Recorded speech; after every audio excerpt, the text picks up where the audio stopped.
Só que para se chegar nessa democracia, Atenas teve que passar por muitos processos, tá? Porque havia, tá, nessa polis uma aristocracia que era muito poderosa, tá? Uma aristocracia que era detentora de terras, que aliás tomava terras quando ela queria, tá? Uma aristocracia que só ela era conhecedora das leis, tá? Então as leis, elas eram orais, não estavam escritas em lugar nenhum, tá?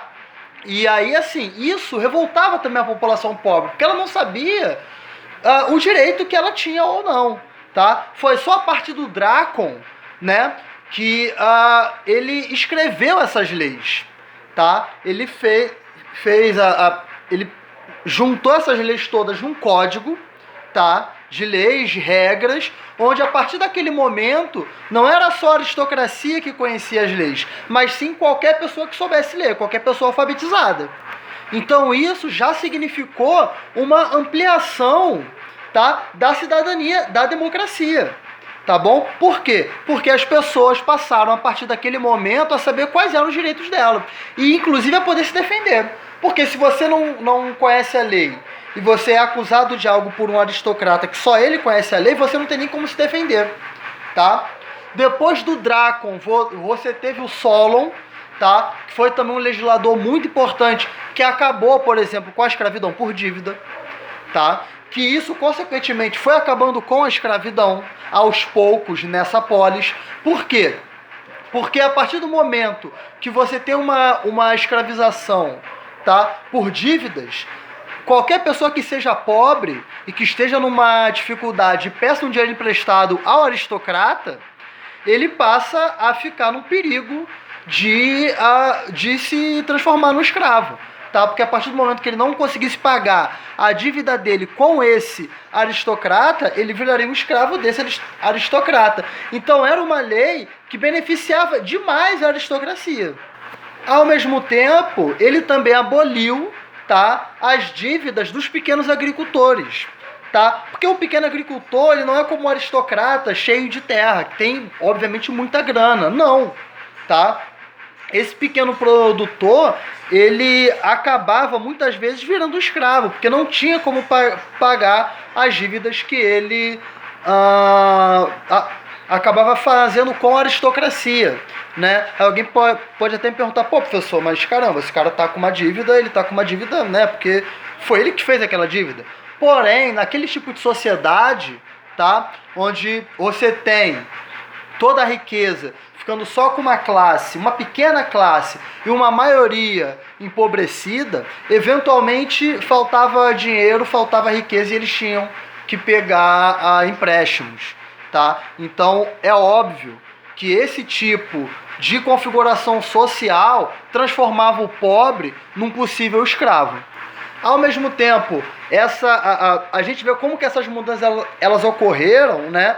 Por conta de conflitos mesmo entre a população pobre e a aristocracia. É nesse momento que você vai ter também a figura ali do demagogo, tá? O que é o demagogo? Ele tenta se colocar no poder falando mal da aristocracia, ou seja, pela vontade da maioria do povo, só que a partir do momento que ele se coloca no poder, ele passa a governar para a aristocracia contra o povo e de forma tirânica.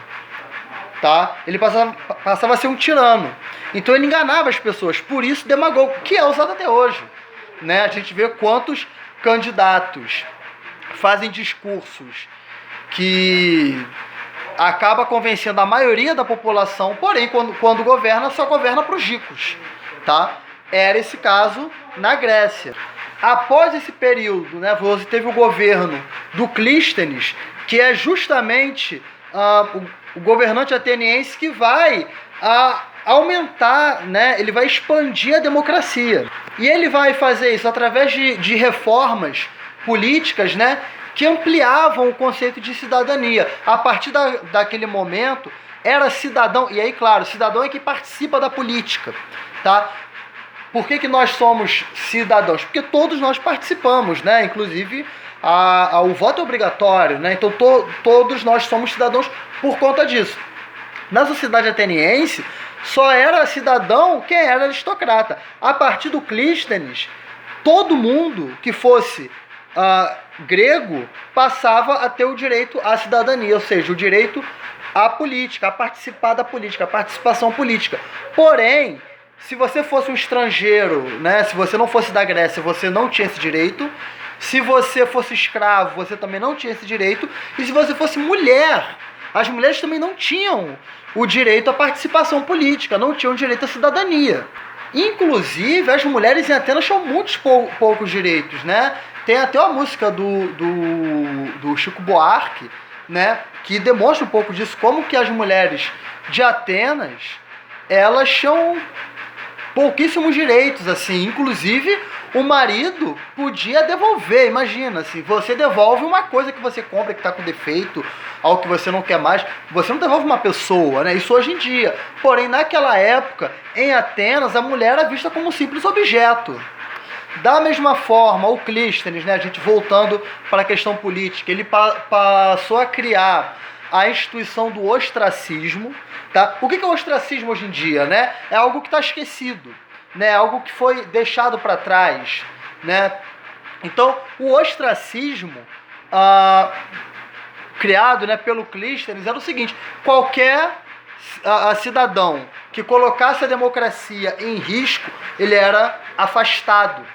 Tá? Porque a democracia, ela é um bem da sociedade, ela é uma construção da sociedade. E a democracia, ela é uma coisa que ela é tão diferente, é tanto uma construção, que inclusive podem se usar da democracia para destruir a democracia. Tá? Esses processos ocorrem até hoje. Tá? Só que lá na Grécia Antiga já havia um remédio, que era esse ostracismo, é você afastar da política quem quer acabar com a democracia. Com o Péricles, tá? Após o Clístenes, você tem uma expansão maior ainda da democracia ateniense, tá? Porque você tem ele vai incentivar a participação política da população pobre. De que forma? Pagando um salário para que ocupasse um cargo público.